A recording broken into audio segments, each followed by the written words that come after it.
This is the 16th edition of Transitions Radio. Let's get a round of applause. It is show 16, John, and I'm thrilled to learn today that you can count. Thank you. you. So good job. And we have a great show lined up for everyone tonight in our usual spot, 801 Bethlehem Pike, Borders in North Wales, where you can find us every week doing our thing.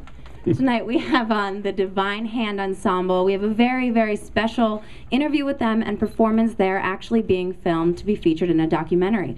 More to come in the interview, so stick around and listen. Of course, we're going to have 6 ABC's very own Brock Kohler. Melissa Leon will be interviewing him for what I'm sure will be a fantastic interview. And I hear that Dan Schmidt, our current events correspondent, is going to bring us something special too. Dan has an issue with labor unions, and we're going to find out what that issue is. Good. All right. Where can the listeners out there and the people here tonight check out all the live broadcasts that we do? As always, you can check us out at www.transitionsradio.com. Friend us on Facebook at, get ready for this, Jumpstart-this-productions, Transitions Radio in parentheses. I know it's a long name. We need to change it. And I repeat that every week. You can also follow us on Twitter at TransitionsR. So hop on your social media. Yeah, get ready for it. Ladies and gentlemen, we've got a great show tonight. Let's get another round of applause. Let's have some fun tonight with Transitions Radio. All right, Dan, let's hear about your issue with labor unions. You want to take it away? Sure thing. Thanks, guys. My name's Dan Schmidt, your current events and sports contributor here at Transitions. And as we all know, this Monday was Labor Day. Many of us had off work. I know I did. However, at the Labor Day picnic in Philadelphia, some members of the Longshoremen's Union were working on their throwing arms, chucking Del Monte pineapples into the Delaware River. Now, the Longshoremen's Union, they were working to keep some 200 to 300 jobs from being lost when the Del Monte Fresh Produce Company moved 75 ships and 500,000 tons of banana cargo from South Jersey Port Corporation in Camden to the privately owned Gloucester Terminals LLC. Now, labor unions are something that comes up in pretty much every major election, and their pros and cons can divide people, especially in times like this when people are fighting to save jobs all over the country. Now, to some, longshoremen trying to save 200 jobs is something that everyone can relate to. Sometimes unions may go too far, such as Hatboro Horsham teachers refusing to write college recommendation letters for students because of a contract dispute. So, since it's the week of Labor Day, we're going to have a roundtable discussion to discuss if labor unions still do more good than harm now in 2010. We have our two fantastic hosts, John and Callie, and we have our executive producer, Janine Gibbons, joining us. So, guys, what do you think about labor unions? I'm going to start this off by saying, as I think I always do, looking at things in like a longitudinal perspective with a historical type of thing going on here. Back in the 1920s, when these labor unions first started coming around, let's go way back. Way back.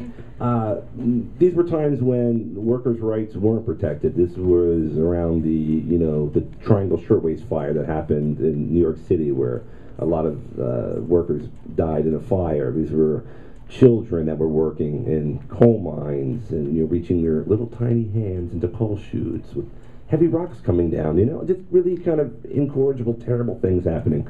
So labor unions got together to help protect the workers' rights against monopolies that were going on. Antitrust laws came in, they broke up the monopolies, there's a little more fair fight going on. Bring it the whole way to today, we'll jump up to now. Some of what these labor unions are doing, even though I believe it's a democratic principle to be able to join and assemble and all those great things that the Constitution protects, throwing pineapples into the Delaware, are you kidding me? Where is that getting us?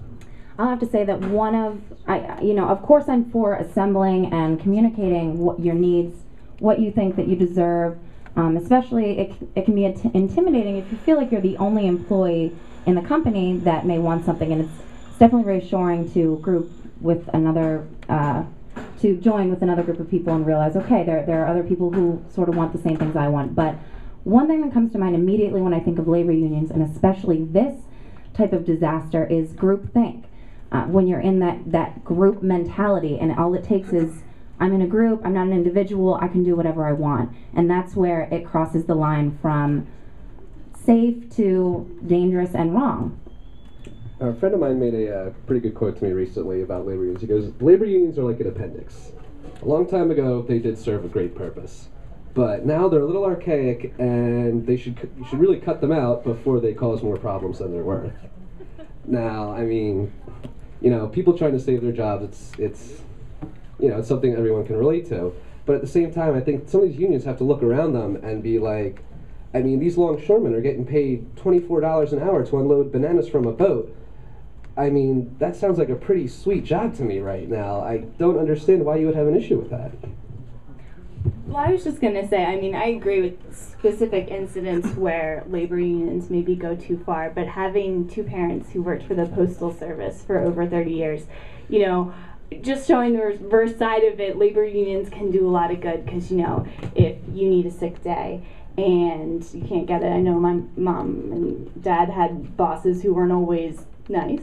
So they would call up the labor union, and you're dealing with a representative. It's not through your boss. They can't tell you no as easily because you're protected. And I think that protection is something that people like. So there's my 2 cents for now. No, yeah, I don't think you can blame a lot of workers that are in a union for liking the union benefits that they do get. A higher salary, easier communication with the management. It's the old labor versus management deal. It's been going on since forever. Really, to be inside the union is a great thing. To be outside the union is not the best thing in the world. Good evening, everyone. I'm Melissa Leon, your lifestyle and travel correspondent.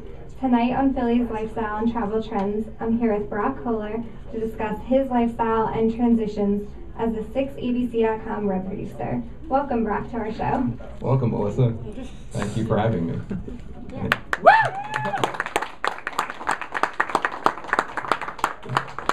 So you have an amazing job. Please walk us through how you got such an amazing opportunity. Oh, wow.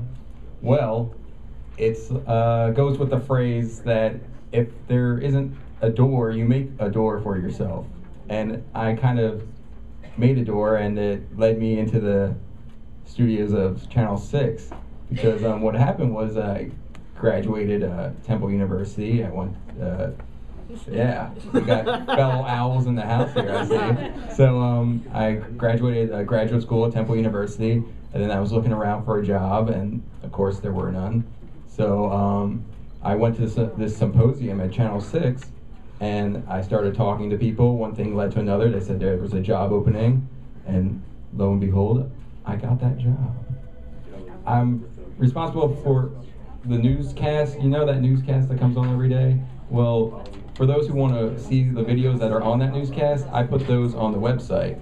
Like the reports that are on there, I write them out, so they're no longer in reporter script form. They're more like in newspaper format, so people go to 6abc.com, they can read it and understand it, and there's a video attached. And then I also put up like slideshows and polls so people can express their opinions. And people, they do have opinions.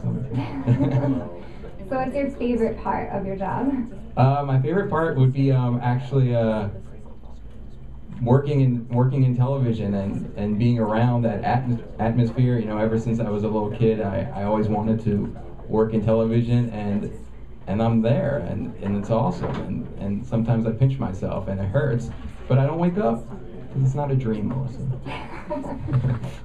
So what kind of things were you involved in before being a web producer? Well, in Arcadia, I was very much involved in their television channel. I did a lot of crazy things that will probably come back and haunt me later in life. But I had my own talk show called Brockamania, where one of the guests was actually the president of Arcadia, Jerry Greiner, and he made coffee on my show, and then I broke his coffee grinder. Good times. But and then at Temple, I took part in their Temple newscast, Temple Update. Yeah, he likes that too. So I tried to get involved in as much as I could in those things, and I was hoping that it would lead me to a good place, and it did, thankfully. Yeah, it seems like you worked really hard to get to where you're at. It seems like it. No, thank you.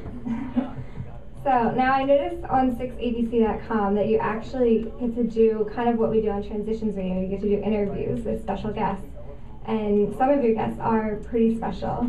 Can you name some of your favorites? Well, yeah, I mean, thank you for calling it special. I don't know. But yeah, every so often they do allow me to leave the confines of the studio, and I'm able to interview a couple people every now and then. The last one I did was with this guy that is kind of popular, Justin Bieber. I never heard of him, but no, but yeah. So he actually hit me with a pillow because I think I might have offended him. But never mind. But so he was cool.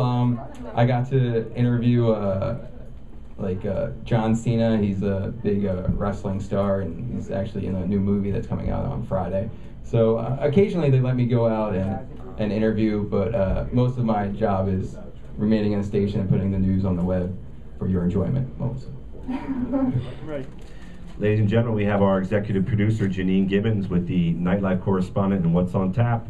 Janine, I'm drunk enough to say, I think I love you. You think? Take it away, Janine. Hi, alright. Hi, I'm Janine Gibbons, the nightlife contributor for Transitions, and this week on Nightlife Spotlight, I got to review a play called Drunk Enough to Say I Love You, ? The play actually doesn't have anything to do with the title, just in case you're wondering. It's a very politically charged play. So I got to see the show last night, Wednesday, and review it, and it is part of the Philadelphia Fringe Festival, what's going on right now. It's a big thing. If you're into theater, you will love it. Going on through September 18th. And the show, Drunk Enough to Say I Love You, is by Carol Churchill. And it's a controversial play that made its Philadelphia premiere at the Walking Fish Theater this week. And it's the story of one man's love affair with his country and how the blindness of love can go horribly wrong. And it's a very intimate show. It's only 2 people in the cast, and there's 2 men. One is just a regular guy, and the other one is representing America. And the play is not done in complete sentences at all. It's literally just phrases and sound bites. So if you like things that are abstract, you'll love it. So the show actually wraps up tonight, September 9th, with its final performance at 9 p.m. But the Fringe Festival, like I said, is going on now through September 18th at different locations and theaters. So for more information on the Philadelphia Live Arts Festival and Philly Fringe, make sure you check out the website at www.livearts-fringe.org. And make sure you check out my Nightlife Spotlight review of Drunk Enough to Say I Love You. I got to interview the director, the dramaturg, which if you don't know what that is, you'll find out in my interview, so listen, and an actor, as well as the two of my friends who I went to go see the play with. So check it out on www.transitionsradio.com.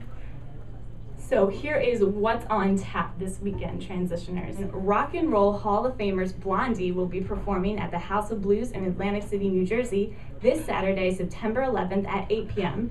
And just a little trivia fact for you, Blondie has sold over 40 million albums worldwide, with the #1 smash hits such as Heart of Glass, One Way or Another, which I would sing, but I won't because I can't compare to the band, but that's my favorite, and Call Me, to name a few. Tickets for the show range from $30 to $50. For more information on that, call 609-343-4000, or you can go to www.blondie.net. And finally, get out those sneakers and rev up your heart for the 7th annual Garden of Reflection 5K Walk and Run. The Garden of Reflection 9/11 Memorial was created to remember and honor all those killed on September 11, 2001, including the 18 people from Bucks County. The 5K Walk and Run raises money for the ongoing maintenance of the memorial. And the walk takes place at the Memorial Park in Morrisville, PA, this Sunday, September 12th at 7:30 a.m. And registration for the walk, or registration to walk and run in the race, is $30 in advance and $35 the day of the race. So for more information on that, you can call 215-630-6655 or go to www.gor5k.com. I'm Janine Gibbons, your nightlife contributor for Transitions, and that's what's on tap this weekend.